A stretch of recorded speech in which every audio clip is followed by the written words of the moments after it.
Assalamualaikum warahmatullahi wabarakatuh. Bismillahirrahmanirrahim. Alhamdulillahirabbil alamin. Wa bihi nasta'inu ala umuri dunya waddin, wassalatu wassalamu ala asyrafil mursalin sayyidina wa maulana Muhammadin wa ala alihi wa sahbihi ajmain. Amma ba'du. Qala rabbi shrah li sadri wa yassir li amri wa hlul 'uqdatam min lisani yafqahu qawli. Qalu subhanaka la ilma lana illa ma 'allamtana innaka antal alimul hakim. Bismillahirrahmanirrahim. Qala al-mu'allif rahimahullahu ta'ala wa nafa'ana bi ulumi fi darin qawlihi a'yal wara fahmu ma'nahu falaysa yura fil qurbi wal bu'di fihi ghairu munfahimi. Sampai kepada baitan yang ke-49 bahwasanya Nabiyuna Muhammad sallallahu alaihi wasallam adalah panutan kita dan juga merupakan manusia yang paling sempurna dari segi zahir maupun batin, sehingga disebutkan dalam sebelumnya dinyatakan nisbahkanlah olehmu kepada Nabi sallallahu alaihi wasallam tentang kemuliaan semampumu, dan nisbahkan pula kepada beliau tentang keluhuran pangkat beliau semampumu.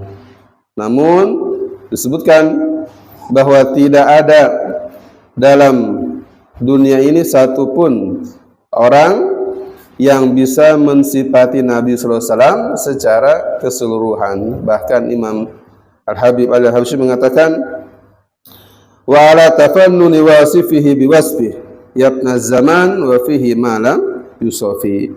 Kalau seandainya semua manusia di dunia ini masing-masing mensifati Nabi Muhammad SAW dari berbagai macam keindahan, maka mereka tidak akan mampu untuk meliputnya secara utuh tentang kesempurnaan Nabi Muhammad SAW, sedangkan zaman masa pada itu telah akhir atau telah habis.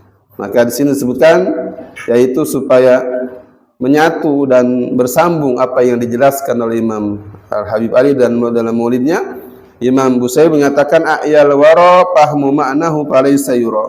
Disebutkan maka tidak ada satupun dari makhluk, dari manusia yang suka berpikir tentang mendapatkan kesempurnaan Nabi Muhammad SAW dari segala hal, melainkan mereka yang berpikir tersebut akan mendapatkan kebuntuan, akan mendapatkan keterbatasan dalam mensifatkan Nabi Muhammad SAW, baik itu dalam kedekatan dengan Nabi SAW ataupun dalam hal yang jauh.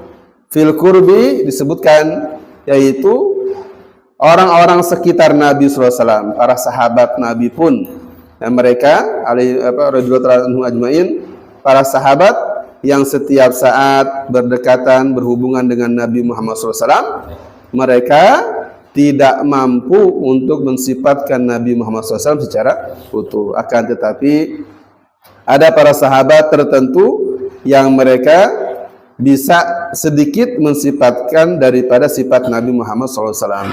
Yang umumnya keterangan tentang syahsiyah Rasul, tentang pribadi Rasul itu didapati dari anak-anak kecil. Karena seperti Sayyidina Anas bin Malik, beliau itu pembantu Nabi, ya, khidmah kepada Nabi pada saat usia 10 tahun, hidup bersama Nabi 10 tahun. Maka Sayyidina Anas ini bersentuhan langsung dengan Nabi SAW, melihat langsung, tetapi beliau pun ya tidak seutuhnya bisa mensifatkan Nabi Muhammad SAW.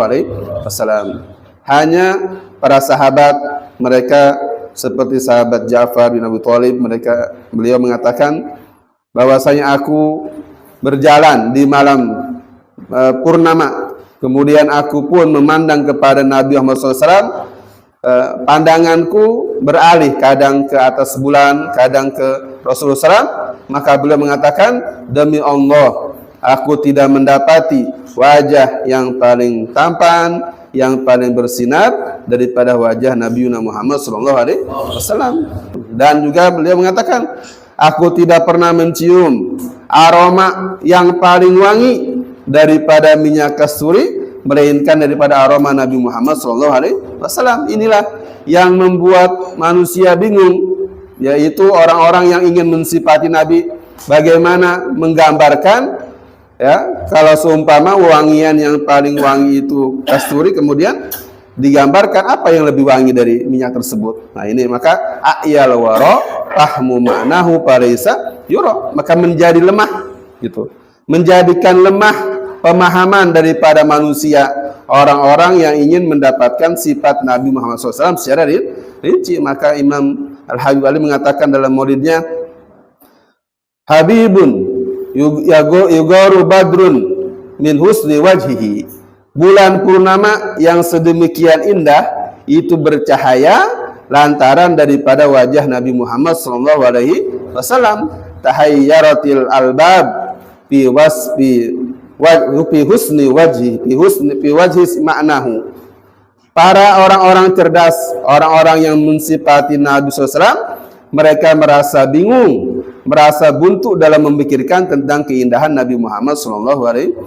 Inilah pun yang diungkapkan oleh Imam Busairi dalam baitnya a'yal wara fahmu ma'nahu parisa yura, yaitu menjadi lemah, ya, pemikiran pemahaman daripada sekian banyak ahli fikir yang menceritakan tentang keindahan Nabi Muhammad SAW.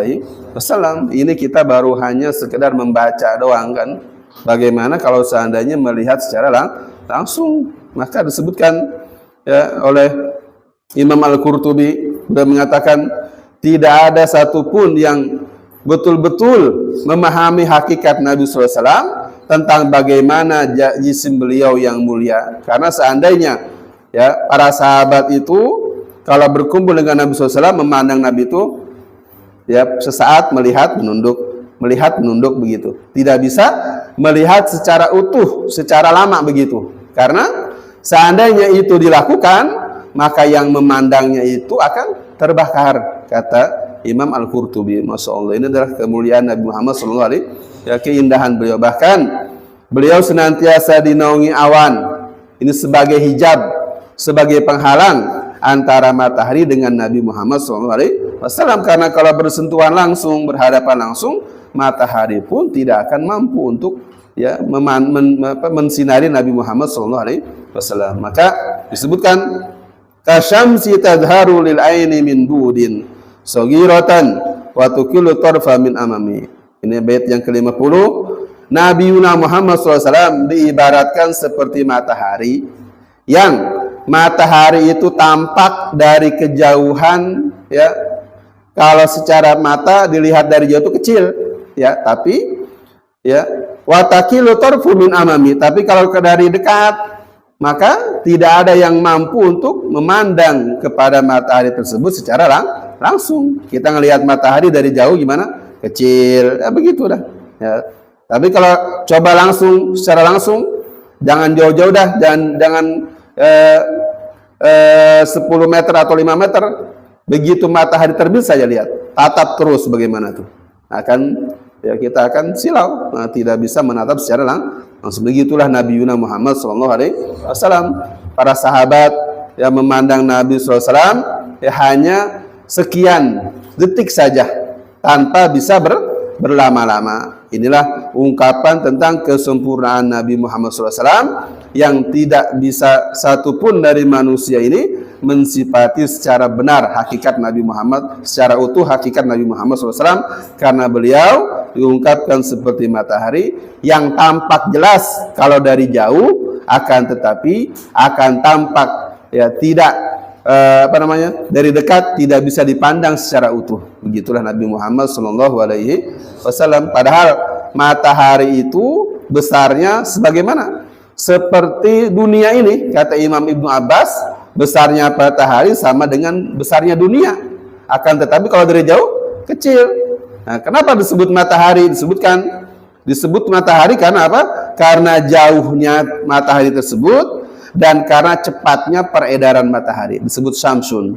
Matahari dalam ilmu falak berada dalam al-falakur rabi, yaitu tingkatannya berada dalam tingkatan yang keempat. Gitu. Inilah matahari yang Allah posisikan yang berada di palak yang keempat. Akan tetapi meskipun demikian, kita bisa merasakan panasnya, teriknya matahari kalau ketika siang. Masya Allah. Bagaimana nanti kalau di hari kiamat yang disebutkan dalam riwayat, matahari itu hanya satu hasta atau satu jengkal dari atas kepala kita. Semua manusia pada saat itu ya merasakan panas kecuali orang-orang yang tertentu yang Allah naungi. Maka disebutkan seseorang pada hari kiamat itu bergantung kepada dhillu sodakotih, berada dalam naungan sodakohnya. Orang yang banyak sedekahnya maka akan dinaungi dengan sedekahnya. Jadi tidak akan merasakan panas daripada matahari tersebut. Mudah-mudahan kita mendapatkan keamanan di dunia dan di akhirat, ya, di mahsyar, di hisab, dan di tempat-tempat lain yang mengerikan pada hari kiamat dengan sebab mendapatkan syafaat dari Nabi Muhammad SAW. Maka jangan pernah bosan, jangan pernah malas untuk membaca salawat kepada Nabi Muhammad SAW. Minimal baca sehari 100 begitu, ya, sebagai wujud ungkapan cinta kepada Nabi Muhammad SAW. Insyaallah mudah-mudahan dipahami. Ya, meskipun singkat namun tanpa mengurangi perkumpulan kita yang mulia ini. Mudah-mudahan semuanya yang terpenting adalah mendapatkan kecintaan dari Nabi Muhammad SAW. Amin ya rabbal alamin. Kecintaan yang bisa menjadikan kita lebih suka lagi, lebih ingin untuk mencontoh beliau lagi. Amin ya rabbal alamin. Mudah-mudahan ada manfaatnya. Hadanallahu wa iyyakum ajmain.